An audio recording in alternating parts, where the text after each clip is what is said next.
Buenas noches, estimado beneficiario. Luis Rodríguez, estudiante de quinto semestre de la carrera de comunicación de la UPCE. Me presento, mi persona es Guillermo Samaniego, soy estudiante de la maestría en educación, en la cual vamos a hacer una capacitación. En este momento estaría en representación del grupo número 6. La temática de la que vamos a hablar es metodología de la investigación y recolección de datos, ¿ya?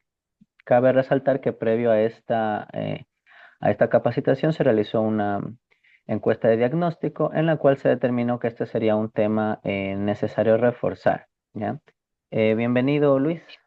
¿Cómo estás? Gracias, buenas noches.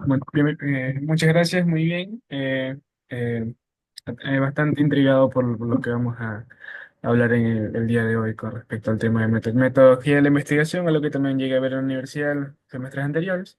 Y es súper acogedor el estar aquí. Ya, muchas gracias. Ya, espero que esta capacitación sea de tu agrado y a la vez te sirva para seguir mejorando en tu proceso en la universidad. ¿Listo? Sí. Avanzamos entonces. Metodología de la investigación es ese momento, son esas técnicas, esos instrumentos que nosotros aplicamos para poder obtener la información que necesitamos para nuestra investigación. Ya es ese punto posterior al momento en el que nosotros recabamos la información teórica, ¿no? Entonces, son cuatro temas que vamos a aprender dentro de esta rama, ¿no? Que es la metodología. ¿Sí? Como primer punto tenemos técnicas e instrumentos, encuestas, entrevistas y grupos focales. En investigación social y educativa se utilizan diferentes técnicas de recolección de datos que permiten obtener información confiable para el análisis y la toma de decisiones. Entre las más utilizadas están estas tres que ya mencioné previamente. ¿Sí? Hay muchas otras técnicas de recolección de datos más, pero estas son las más utilizadas, ¿no? Sobre todo en la rama de ciencias sociales, en la rama de educación, en la rama de medicina incluso. Estas son las principales, ¿no? Iniciando con encuestas, su definición nos indica que es una técnica de recolección de información que se aplica a un grupo de personas mediante un cuestionario estructurado, con el fin de conocer sus opiniones, comportamientos, conocimientos o percepciones respecto a un tema que es de nuestro interés, ¿no? Las características principales son que se realiza en base a preguntas cerradas o abiertas y o abiertas, ¿no? Pueden estar o sea, ser solo cerradas, ser solo abiertas o estar mezcladas, ¿no? Combinadas. También las encuestas pueden ser de manera presencial, virtual o telefónica, ¿sí? Además, nos permite recolectar datos de muchas personas al mismo tiempo. Entonces, ya vamos viendo que las encuestas se utilizan para grupos grandes como objeto de estudio, ¿no? Que son nuestro objeto de estudio, ¿sí?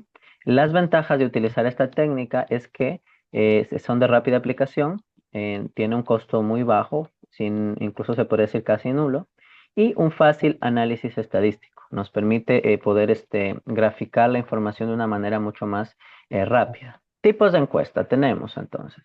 Eh, Según el contenido, ¿no? Están las encuestas presenciales, encuestas en línea, encuestas telefónicas y encuestas autoaplicadas.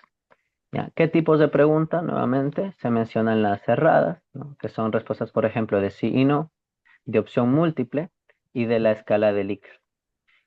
También está preguntas abiertas, que nos da respuestas libres, y como se mencionó previamente, mixtas también, que combinan ambas. ¿Listo? Ok, sí, continuamos con entrevista. En la entrevista, la definición nos indica que es una técnica de recolección de datos que consiste en una conversación directa entre el investigador y el entrevistado, con el propósito de obtener información detallada sobre un tema específico. Ya, la entrevista vendría a ser un poco más especializada, como que la encuesta es más general y la entrevista más especializada, ¿no? Tipos de entrevistas tenemos así de la misma manera, estructurada, semiestructurada y no estructurada. Las ventajas son que permite profundizar en las respuestas, captar gestos, emociones y matices. Esto no se podría ver realmente en una encuesta porque es para muchas personas. En una entrevista usted está enfocado en ver cómo reacciona la persona a la que está entrevistando, ¿no? y también nos brinda información más especializada, como decía, más detallada, ¿sí? En la entrevista tenemos a dos personas que participan, el entrevistador, quien formula las preguntas, y el entrevistado, que es quien responde. Hay tres tipos: entrevista noticiosa, de opinión y personal. La noticiosa es aquella que entrega información relacionada con un tema o hecho de la actualidad, en relación con algo sucedido, cómo, dónde, cuándo, ¿no? Entrevista de opinión es aquella en que el entrevistador recopila información sobre la opinión personal del entrevistado en relación con un tema. Esta, por ejemplo, puede ser muy útil en caso de que necesitamos la opinión de un experto, por ejemplo, ¿no? Entrevista personal es aquella en la que se indagan en profundidad las características y experiencias personales para conocer mejor a una persona, ¿no? ¿Listo? La estructura de la entrevista se relaciona en tres etapas: introducción, desarrollo y conclusión. ¿Sí? La introducción principalmente es una descripción breve de lo que se hablará, ¿no? El desarrollo es ahí donde se explaya toda la información, la conversación entre el entrevistador y el entrevistado, y la conclusión vendría a ser ya el resumen, destacando las ideas fundamentales de lo que se trató, ¿sí? Continuamos. Las fases de la entrevista o otras fases pueden ser la preparación, que es la elaboración de las preguntas, ¿sí? Eso es la preparación previa que tiene que hacer el entrevistador, elaborar la serie de preguntas, como se mencionó previamente, estructuradas, no estructuradas. Este, Luego, inicio. El inicio siempre debe ser realizado con una presentación y buscando generar confianza en el entrevistado. Posterior a eso tenemos la aplicación de las preguntas, que es donde empezamos a recabar la información de nuestro interés, y el cierre, agradecimiento y despedida. Ya. Una etapa posterior a la entrevista vendría a ser la interpretación de las respuestas, que es ya empezar a sistematizar toda la información. ¿Listo? Continuamos con tipos de preguntas. Como se había mencionado, están las preguntas cerradas, ¿ya? Aquí, por ejemplo, tenemos preguntas de las cuales el entrevistador espera una respuesta concreta. Por ejemplo, preguntas como fuma, tiene hijos, cuántos, siempre va a dar una información, digamos, em, ya preestablecida, o sea, que el entrevistador ya pensó previamente, ¿no? En cambio, cuando uno da una pregunta abierta, ya da la posibilidad que se explaye o que se alargue el entrevistado. En este caso, una pregunta como ¿qué planes tiene para el futuro? Va a permitir que la persona pueda hablar de largo, ¿no? Luego tenemos las preguntas hipotéticas, ¿no? Ya, otro tipo de preguntas tenemos las de sondeo, ¿sí? Estas preguntas nos permiten obtener más información al entrevistado. En otras palabras, como buscando una justificación. Cuando nos dice algo, podemos preguntarle por qué sucedió después, como para indagar más a profundidad, ¿ya? Y también hay de comentario, en este de aquí, este, el entrevistador hace un comentario sobre el hecho relevante en la vida del entrevistado. Por ejemplo, en el 2000 usted ganó el premio Nobel. ¿Cómo influyó eso en su carrera? ¿Listo? Ahora, ¿quiénes intervienen en una entrevista? Esto, bueno, ya se lo mencionó. Continuamos. Ahora, los grupos focales. Ya, grupos focales es otra técnica en la cual nos ayuda, por ejemplo, a hacer una investigación de forma colectiva. No es tanto para hacer o sea, como para entrevistar, es como vendría a ser como una entrevista a varias personas, a un grupo seleccionado, en el cual nos comparten sus actitudes, sus experiencias y creencias, ¿no? Y se hace en un espacio de tiempo relativamente corto, ¿ya? ¿Cómo funciona un focus group o grupo focal? Bueno, en este caso se menciona aquí que es para un plan de marketing bien estructurado, ya que el grupo focal se usa mucho en el área del mercadeo, no en el área de vender este producto. Sin embargo, en el área de la investigación es muy útil también para conocer, digamos, la forma de pensar que tiene un grupo referente a un tema de investigación que nos interese, ¿no? Entonces sí, es una técnica muy interesante, ¿ya? Se considera una técnica cualitativa en primer lugar, ¿no? Que consiste en reunir a un grupo pequeño de personas, de 6 a 10 personas, para dialogar sobre un tema, ¿sí? El objetivo es conocer opiniones, percepciones, actitudes y experiencias colectivas, eso ya se mencionó, y ventajas: permite interacción entre participantes, ¿ya? Eso no lo permite la encuesta, eso no lo permite la entrevista es individual. En cambio, los grupos focales permite interactuar entre participantes y con los entrevistadores o entrevistador. Genera diversidad de opiniones y brinda información rica y profunda, más diversa, digamos, así, ¿no? Y más especializada. Ya, acá hay un ejemplo, grupo focal para analizar la percepción de los estudiantes sobre la calidad del servicio educativo. ¿Ya? Por ejemplo, podemos seleccionar un grupo de 6 a 10 estudiantes de un paralelo y le preguntamos así en grupo, en general a todos sobre la calidad de la educación en su universidad, por ejemplo. ¿Ya? Bueno, acá cómo funciona, tiene distintas etapas, ¿no? La definición del problema, elección de los participantes, la selección de los observadores, porque puede ser más de uno, puede ser usted solo o puede estar en compañía de un equipo, y planear el diálogo, ¿no? A fin de cuentas, si bien se puede dar rienda suelta que se hagan preguntas abiertas, también todo tiene que tener como que una guía, ¿no? Y el entrevistador debe moderar de forma adecuada, ¿ya? Para levantar información sobre los participantes, facilitar la interacción y sobre todo obtener la información que necesita para analizar los resultados. ¿Listo? ¿En qué áreas se utilizan? Nuevamente, como se mencionó, en el primer lugar está la difusión, el mercadeo y las relaciones públicas, ¿no? Segundo lugar, investigación organizacional, desarrollo a empresas, ¿no? Tercer lugar, investigación relacionada con la salud, la familia, la educación, conducta sexual, entre otros tópicos. Y finalmente, y no menos importante, en la investigación en ciencias sociales para estudiar temas relacionados con la identidad, el discrimen, entre otros. ¿Sí? ¿Listo? Ya. ¿Qué características tiene? Bueno, aquí nuevamente se resalta que es una entrevista grupal que se modera. Las personas que deben estar ahí pueden ser entre 6 a 10 personas, pero puede variar. El tamaño puede variar. También se desarrolla en un ambiente propicio, puede ser como un salón así una mesa redonda, ¿no? Una habitación, un aula. Ahí es un lugar propicio para poder realizar un grupo focal. ¿Ya? Y hace uso de datos cualitativos, esto por las preguntas abiertas que se mencionó previamente, ¿no? Y es muy importante no solo hacer preguntas, sino también escuchar, observar y analizar los datos que podrían, incluso el lenguaje corporal que podría darnos los entrevistados. Normalmente este tipo de grupos focales se prefiere ser grabado, ¿no? Que se grabe para incluso el posterior análisis de la información que se obtuvo, ¿no? Ya. ¿Qué roles existen en el grupo focal? Como te mencionaba, existen varios, puede ser un solo investigador o pueden haber varios roles. Entonces, siempre los principales serían cuatro: el moderador, que es el quien conduce la discusión; el observador, que registra comportamientos y reacciones; los participantes, que comparten sus opiniones; y el investigador, que se encarga de analizar los resultados. ¿Listo? Limitaciones. Los hallazgos no se utilizan para generalizar. Requiere de un moderador con destrezas refinadas.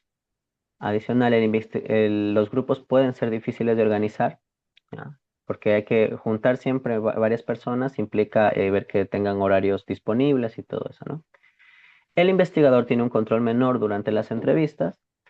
Los grupos focales no son totalmente anónimos o confidenciales. A veces prefieren la gente responder una encuesta a participar en un grupo focal porque en una encuesta puede ser anónima. Sin embargo, en el grupo focal sí tiene que poner el rostro o incluso toparse con más personas, ¿no? Y finalmente produce datos que son difíciles de analizar o más que difíciles, complejos. O sea, son más amplios. Toca hacer un análisis más extenso de la información, ¿ya? ¿Listo? Ventajas y desventajas, nuevamente, son una alternativa para obtener información de los consumidores o del objeto de estudio. Desventajas: no son tan eficientes para cubrir la máxima profundidad sobre un tema en particular. Otra ventaja: se utiliza recolección de datos cualitativa. Desventaja: existe posibilidad que los miembros no expresen sus opiniones. Ya. Otra: los participantes pueden interactuar, influir y ser influenciados. Desventaja: las personas pueden limitar su participación. Otra ventaja: tienen una clara, es bien importante en la mayoría de investigación de mercado, ¿sí? En otros son más costosos de ejecutar, ¿sí? Estos, a diferencia de una encuesta, por ejemplo, tienen un mayor costo a nivel de logística, ¿no? Los investigadores pueden escuchar el tono de una persona, lo que mencionaba, ¿no? El lenguaje corporal, todo eso. Pero la desventaja es que los moderadores tienen un gran impacto en el resultado. O sea, podría influir el investigador en la opinión de los entrevistados. ¿Ya?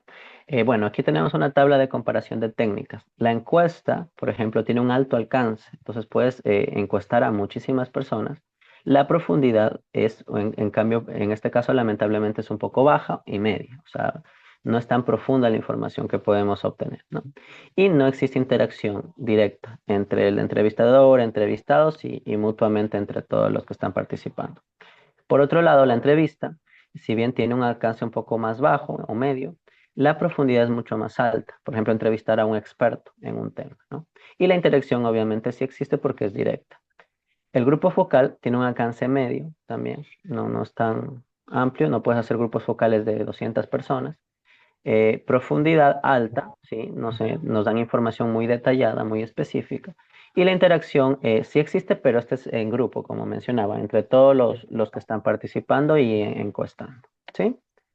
¿Cuándo usar cada una? Por ejemplo, las encuestas es cuando necesitemos datos numéricos y masivos, ¿ya? O de grupos grandes, ¿no?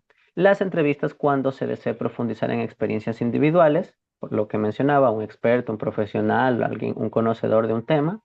Y los grupos focales cuando quiera conocer opiniones colectivas e interacción social. Por ejemplo, cómo se ha sentido un curso después de una carrera, una asignatura en específico, por ejemplo.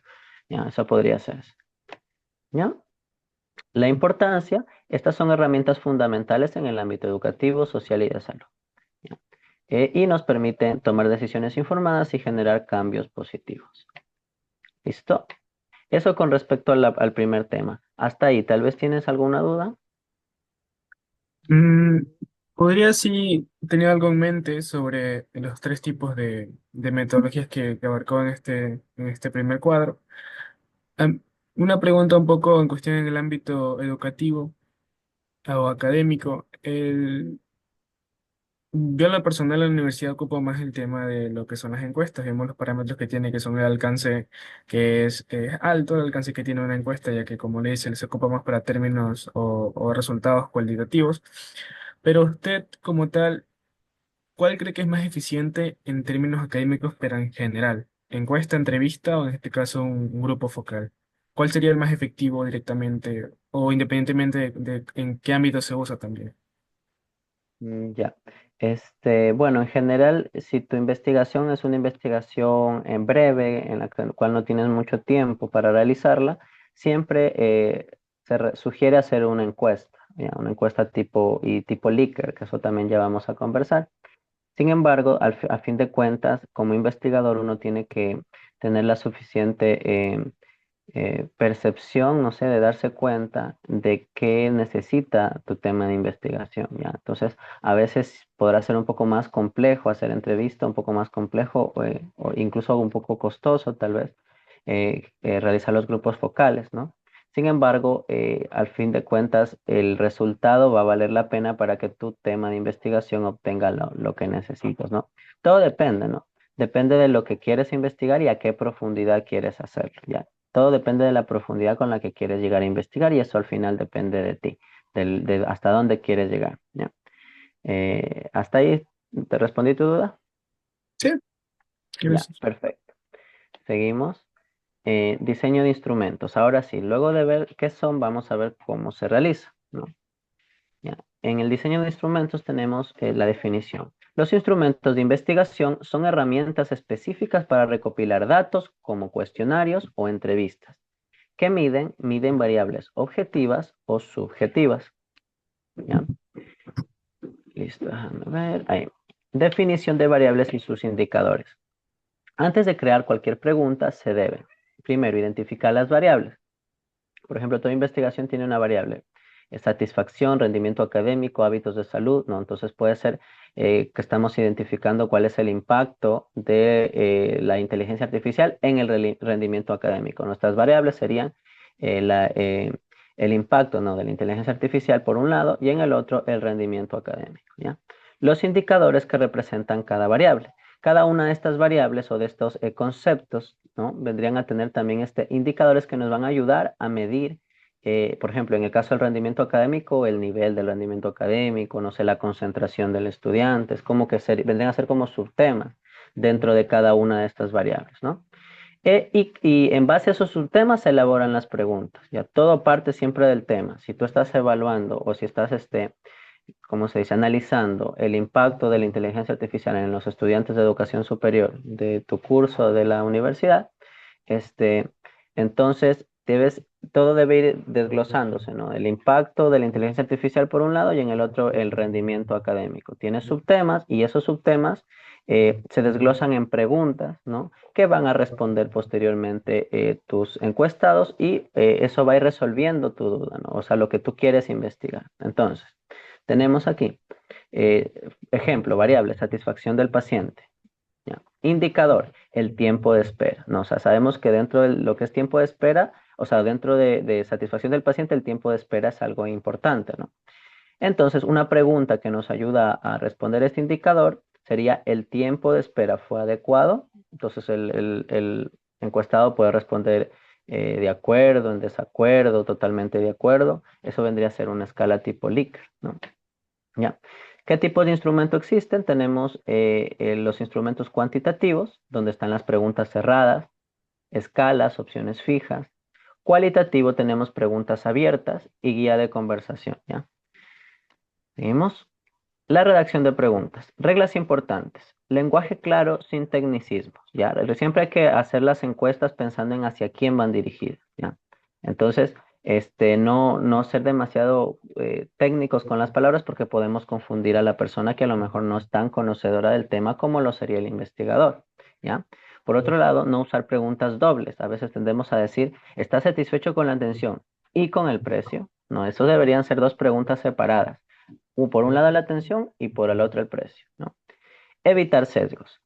¿Qué tan excelente le pareció el servicio?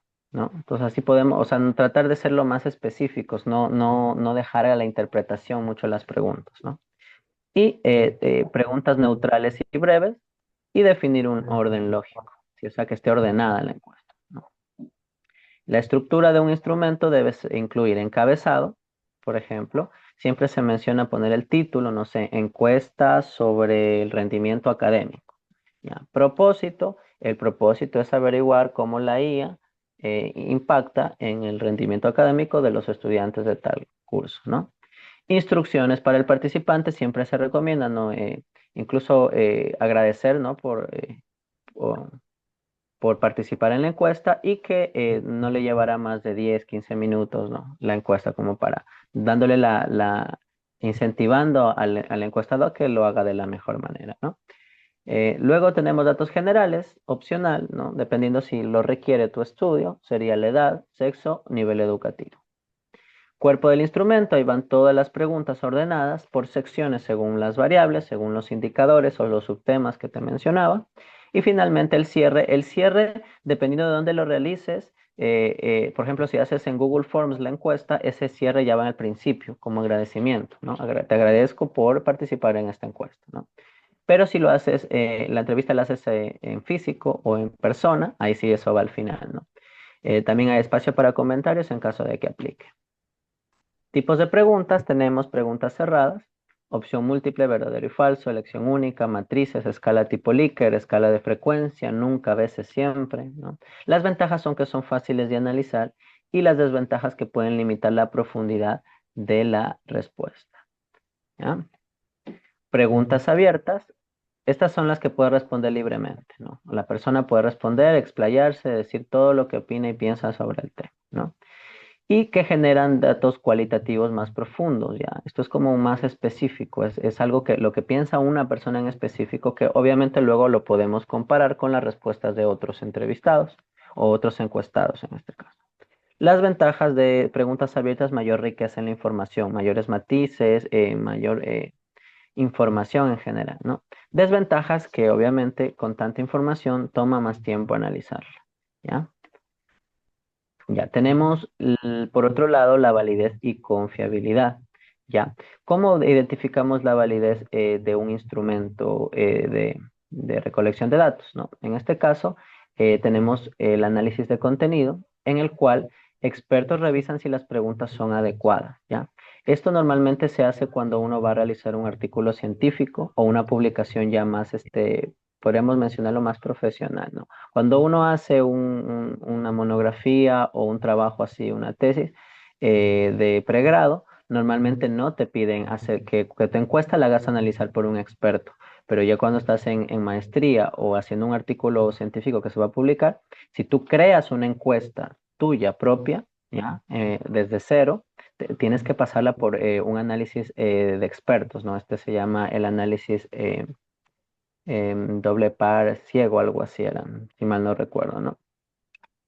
Aquí, estos expertos te avalan que tú, o con un checklist van viendo, o sea, ese mismo tú se lo brindas a los expertos, ese checklist o esa evaluación, ellos van evaluando que todos tus parámetros estén bien y te sugieren recomendaciones o no. Ya una vez con su aprobación, tú, tu encuesta o tu instrumento está validado y ya puede ser utilizado sin problema y va a ser válido y confiable, ¿no?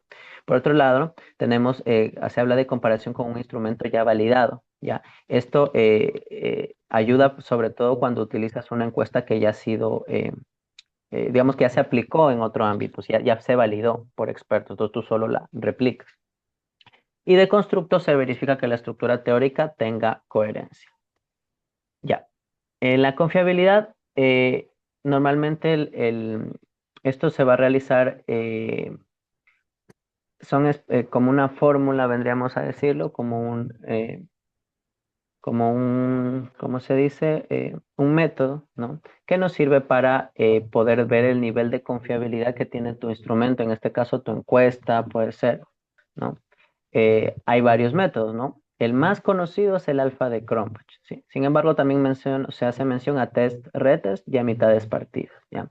Pero el alfa de Cronbach es, nuevamente retomando el tema de cuando uno hace un artículo científico que se va a publicar en una revista o cuando uno va a realizar una tesis ya de maestría, el instrumento también se suele solicitar que dé un alfa de Cronbach, normalmente aceptable, bueno o excelente, como se menciona ahí, ¿no? Es una fórmula, una especie de cálculo, ¿no? Que se realiza en base a cada una de las preguntas y nos tiene que dar un resultado en puntuación sobre uno, ¿no? Entonces el nivel aceptable es cuando sale entre 0.7 a 0.8. ¿Ya? Si sale menos de eso, seguramente hay que reformular algunas preguntas, cambiar, mejorar, editar y nuevamente volver a solicitar que se le haga el alfa de Cronbach, ¿no? Ya normalmente siempre se espera que llegue a bueno o a excelente. ¿Ya? Por otro lado, otra forma de validar un instrumento es una prueba piloto. Ya una vez tú tienes ya tu encuesta, es bueno que vayas y lo ejecutes en un grupo pequeño, ¿ya? Similar a la muestra real, ya para ver si están entendiendo bien, hay respuestas confusas o todo está marchando como te lo habías planteado desde un principio, ¿no? Y en ese caso, luego se ajustan los resultados. Ya. Seguimos con ya. Pasos para realizar esta encuesta sería primero el definir las variables, como se mencionó en un principio, medir percepción de innovación curricular, eso vendría a ser un ejemplo, ¿no? Por otro lado, revisión, buscar instrumentos existentes y como ejemplo tenemos cuestionarios validados en calidad educativa. Tercero, hacer un borrador, diseñando artículos claros, por ejemplo, sería una escala de Likert para satisfacción docente. Y finalmente el piloto, que es aplicar, ¿no? Como se mencionó previamente. Listo. Hasta ahí. ¿Dudas sobre el diseño de instrumentos? Sobre este tema en cuestión tengo sobre el tema de la fiabilidad, cómo se asegura la confiabilidad de los datos recolectados como tal. Eso quisiera saber un poco. Ya. Eh, Como te había mencionado, por ejemplo, existen algunas formas, ¿no? Una es que te ayuden una validación de expertos, como te mencionaba, ¿no? Esto es, por ejemplo, buscar un doctor por ejemplo, estamos hablando de educación, la I en la educación, un doctor en educación, ¿ya? Que tenga este aval para poder calificar un instrumento. Eso normalmente se lo busca en las universidades, ¿no? Por un lado. Por el otro es utilizar un instrumento que ya haya sido ejecutado. Por ejemplo, si alguien ya hizo esta investigación en Quito, no sé, entonces tú coges la misma encuesta que aplicaron en Quito y la aplicas acá. ¿Ya? Esas son dos formas. Ahora vamos a seleccionar nuestro grupo con el cual vamos a trabajar, ¿no? Y por ende también en qué consiste el trabajo de campo, en hacer investigación en campo. Listo. En primer lugar, ¿qué es el muestreo? Ya, es la selección de un subconjunto de individuos o elementos de una población más grande para estudiarlos. Se realiza por razones de tiempo, costo o accesibilidad. ¿Ya? Normalmente en cualquier investigación siempre te van a recomendar que si puedes trabajar con toda la población, hazlo, porque es la mejor forma de tener toda la información. Ahora, sin embargo, muchas veces es preferible, ¿no? Por cuestiones como se menciona, ¿no? De accesibilidad, de costo, ¿no? Tiempo, seleccionar una muestra que sea o no representativa, ¿no? Eh, los objetivos o los resultados obtenidos en la muestra pueden luego extrapolarse o generalizarse al conjunto total de la población. ¿Ya? ¿Qué tipos de muestreo existen? Existen dos, probabilístico y no probabilístico. ¿Ya?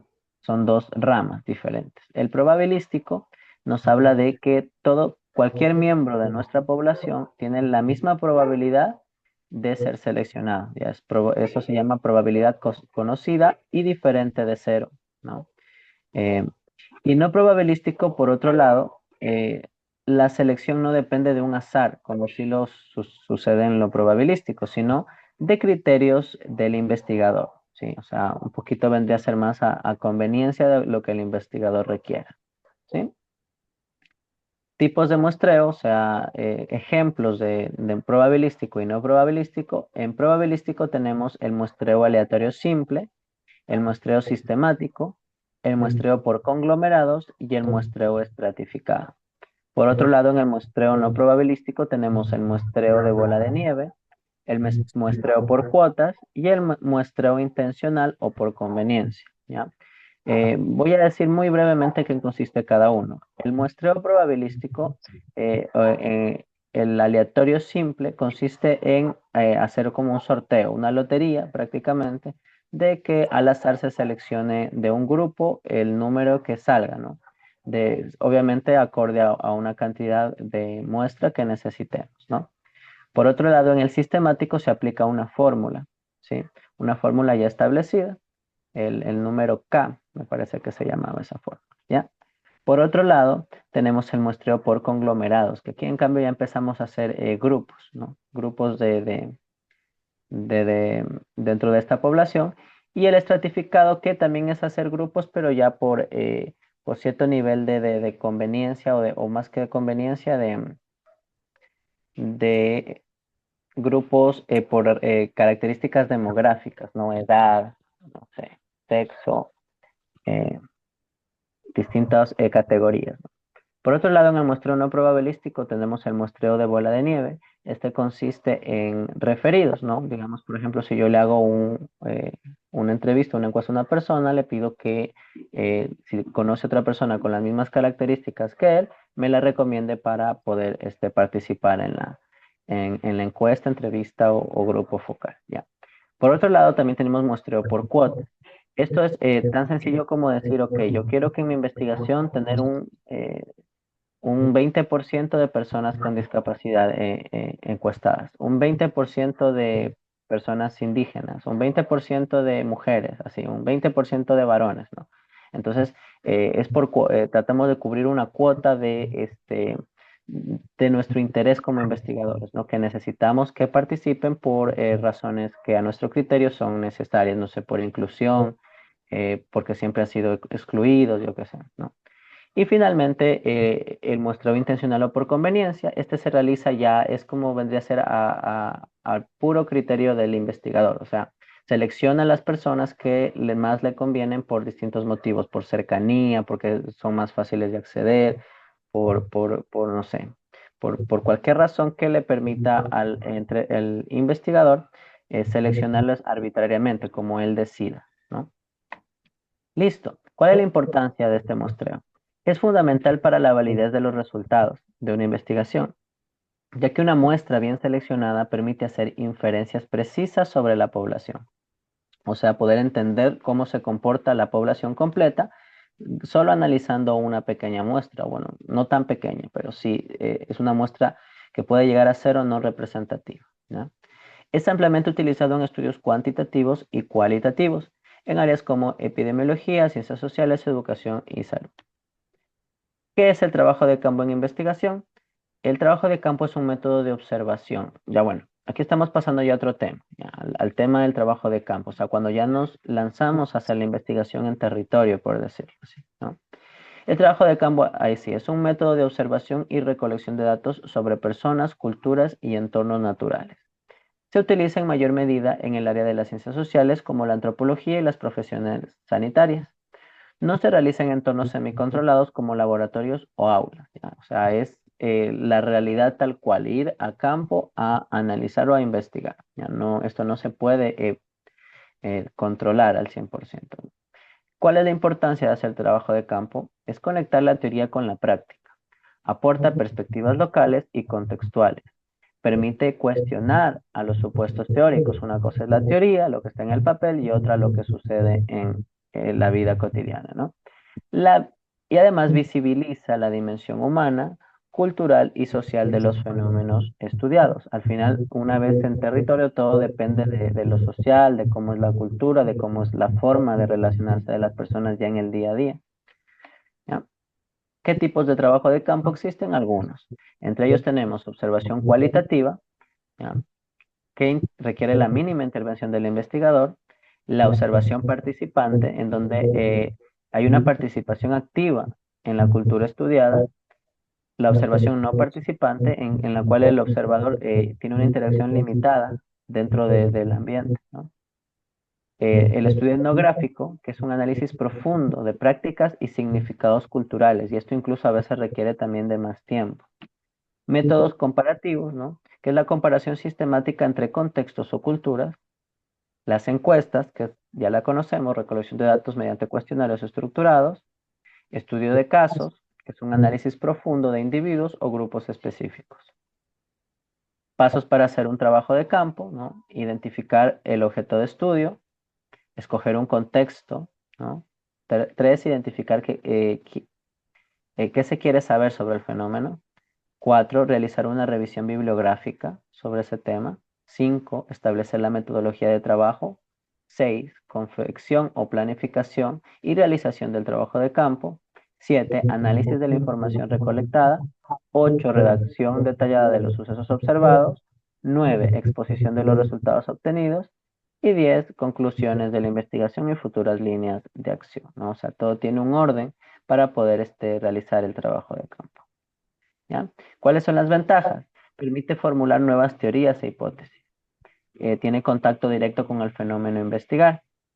Se permite la identificación de causa y efecto. Y 4, desarrolla un entendimiento detallado de los factores involucrados en un hecho o fenómeno. Desventajas, mayor coste económico. Moverse a territorio siempre va a ser más costoso. El tiempo para obtener resultados es más prolongado, ¿sí? Una investigación así requiere tiempo, días, procesos largos, ¿no? Requiere usualmente de un equipo multidisciplinario, o sea, siempre se trabaja en equipos de distintos profesionales, ¿no? Y pueden existir prejuicios o sesgos propios del investigador. O sea, no, por más objetivo que trate de ser un investigador, una vez está en territorio, por ejemplo, si te vas a otra cultura o a lugares con otra forma de pensar, tiene que ir con la mente muy abierta, ¿no? Y preparado para cualquier cosa, porque normalmente tenemos siempre nuestros prejuicios, nuestros conceptos ya preestablecidos, que a veces pueden incidir en la investigación, ¿ya? ¿Qué tipo qué tipos de instrumentos o herramientas tenemos para hacer una investigación de campo? Tenemos toma de notas, fotografía, grabación de video y audio, ilustraciones o dibujos y encuestas online que vendrían a ser las encuestas clásicas, ¿no? En papel o pueden ser en computadora, pero sin conexión en internet, ¿no? Listo, continuamos. Ya. ¿Hasta ahí dudas con respecto a este tema del muestreo y el trabajo de campo? Tengo una duda un poco puntual, un tanto puntual, es el cómo influye el tipo de muestreo en la validez de los resultados al final de cualquier tipo de este tipo que se maneje en la metodología. El cómo influye el tipo de muestreo en el resultado. Ya, vamos a ver tipos de muestreo. Ya, ya. Los tipos de muestreo, si están más mal seleccionados, sí podría influir, porque una muestra mal elegida no vendría a colaborarnos con nuestro interés de investigación, ¿no? Es como escoger mal el grupo, no nos van a dar, digamos, la respuesta o la diversidad de respuestas necesarias para poder hacer un, como inferir la información o ya agruparla y entenderla, ¿no? Va a ser una información sesgada, una información manipulada, una información movida, ¿no? Eso por un lado. Ahora, el tipo de muestreo que elijas siempre dependerá de distintos factores, ¿no? Y siempre va a ser por eso te los detallé cada uno, porque cada uno sirve para algo diferente, ¿no? Por ejemplo, el muestreo de bola de nieve es muy útil en caso de, por ejemplo, estás analizando personas con drogadicción, por ejemplo. Entonces es más difícil que todo el mundo quiera participar y decir yo soy drogadicto, mírenme, ¿no? Eso es como que un poco fuerte, ¿no? Entonces es más fácil, sencillo conocer a una persona que tenga ese problema y que esa persona nos refiera o nos ayude, ¿sabes qué? Recomiéndame a alguien que esté en tu situación y tú creas que me quiera colaborar. Entonces, ese tipo de muestreo, que es más así como de boca a boca, por decirlo así, que ese es el de bola de nieve, nos sirve en casos así como más difíciles de acceder a la población. Pero un muestreo aleatorio simple, un muestreo sistemático, no sé. Todo depende al final siempre del tema que estés investigando, del tipo de población que necesites analizar, entonces influye mucho en realidad, sí, pero al final siempre el mejor muestreo va a ser el que mejor te convenga y te ayude a obtener los resultados que necesites, ¿no? A veces un muestreo intencional por conveniencia, que es el que está al final, es mejor para ti, puede ser mejor para ti porque ahí por conveniencia tú puedes elegir a las personas o a la muestra que se te haga más, que vivan más cerca de tu casa, no sé, me invento, ¿no? Porque así, por cuestión de costos, por cuestión de distintas situaciones, puedes analizarlo y a lo mejor la información que obtengas no afecta demasiado al resultado final, ¿no? Sí, sí es importante es saber elegir una buena muestra para poder tener eh, una información confiable, más que nada, ¿no? Y que no esté sesgada ni, ¿cómo se dice? Y no se sienta que de alguna manera es parcializada, sino realmente lo más objetiva posible. ¿Ya? Ahora vamos con ética en la investigación, y este es un tema un poco bien cortito, ¿no? Ya para ir cerrando, ¿no? En ética en la investigación tenemos que entender que ser éticos no es un trámite burocrático. Siempre hay que ser éticos cuando se hace investigación en cualquier área, ¿ya? Una forma de ser ético es antes de encuestar, entrevistar o hacer participar a alguien, hacer firmar o de alguna manera informar el tema del consentimiento informado, ¿ya? No solo basta con que el participante nos diga sí, sino que debe comprender plenamente qué se va a hacer con sus datos y que puede retirarse y que él o ella puede retirarse en cualquier momento sin consecuencias negativas. O sea, si no desea participar, no podemos obligar, ¿no? En nuestro proyecto, por ejemplo, en nuestro proyecto ningún estudiante llena la encuesta sin antes hacer clic en acepto, habiendo leído los objetivos del estudio. ¿Ya? Ya. Opción B, o más bien parte B, el anonimato y la confidencialidad. Todo participante suele temer ser identificado, a no ser que sean casos así de estudios de casos específicos donde la persona desee compartir su historia o desee compartir su pensamiento, ¿no? El anonimato es importante porque al momento ya de presentar los resultados, no nos interesa saber quién respondió. O sea, la mejor forma es tener la información eh, sin saber o pensar quién estuvo detrás de esa respuesta ya. Sobre todo cuando se hace, bueno, dependiendo de la temática, a fin de cuentas, ¿no? La confidencialidad nos indica que el investigador sabe quién es, pero protege el dato también. O sea, tenemos esos dos caminos, anonimato o confidencialidad, ¿no? Eh, por ejemplo, en una entrevista se puede cambiar el nombre real por un código como entrevistado uno, ¿ya? Esto sería, entonces, los dos caminos son el consentimiento informado y el anonimato y la confidencialidad. Ya. Como reflexión, dejamos lo siguiente. Una investigación puede ser metodológicamente perfecta, pero si no es ética, no tiene validez científica ni humana, ¿sí? Dentro de lo ético, siempre hay que cuidar a la población que estamos analizando, a la muestra que estamos analizando, y procurar hacer lo mejor posible sin afectar a nadie, ¿no? Sin afectar su integridad, sin afectar su honor, siendo éticos y morales. Listo, gracias por su atención. Hasta ahí, ¿alguna duda sobre ética o a nivel general sobre lo que hemos analizado? Sobre ética, tengo la duda de qué dilemas éticos pueden presentarse al momento de una investigación. Ya, dependiendo del tipo de, de investigación, hay muchos. Por ejemplo, se han dado casos de personas que investigan sin el consentimiento de las personas, no sé, algún tipo, sobre todo en el área de medicina, imagínate investigar sobre una persona un fármaco que no esté aprobado, por ejemplo, que no ha sido probado lo suficientemente como para saber si es seguro, ¿no? Hay muchas situaciones éticas, también por el tema de, por ejemplo, cuando nuestro público, este, nuestra población es menor de edad, por ejemplo, es un tema súper delicado de trabajar. Entonces, la ética siempre consiste en hacer la investigación sabiendo de que no le estamos haciendo daño a nadie, no estamos afectando a nadie y toda la información que se utilice, utilizarla 100% para fines académicos y más bien para que sea en beneficio del grupo investigado. Siempre van a haber polémicas, sobre todo en el área tal vez de la medicina, de la psicología, donde nuestra investigación podría llegar a ser afectar, ¿no? Han habido muchas investigaciones y polémicas históricas, ¿no? Que sí han afectado o han afectado, digamos, la privacidad, afectado la psicología de una persona, que han hecho estudios, por ejemplo, no sé, hace mucho tiempo atrás en la psicología, exactamente no te puedo decir el año, pero se experimentaba con electrochoques en el cerebro, por ejemplo. Ese tipo de cosas ya, digamos, no se deberían hacer o se deberían buscar otra forma de investigarlas, ¿no? Cosas así, ¿no? Sobre todo, nada que afecte a las personas. Eso vendría a ser Santiago. Entonces, bueno, espero que esta capacitación te haya gustado, te haya parecido interesante, que hayas aprendido algo nuevo y más que nada, que te sea de provecho para tu desarrollo en tu carrera en comunicación, ¿no? Te agradezco por tu participación, realmente te agradezco bastante y espero que nos podamos encontrar a futuro una vez también estemos en el ámbito profesional, ¿sí?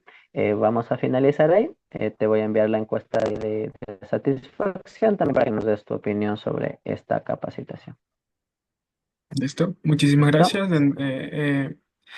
Súper interesante lo que fue la capacitación, la importancia de la metodología de investigación en el ámbito académico es súper importante y también el tema que bastante, el último tema sobre la ética, algo que pasa mucho ahorita en las universidades o colegios, es el hecho de el plagio, un tema bastante recurrido ahorita con el tema de ser éticos al momento de hacer una investigación en general. Pero bueno, para cerrar, súper interesante, agradecido igualmente y eso, muchísimas gracias. Listo, Santiago. Muchas gracias también. Hasta luego, cuídate.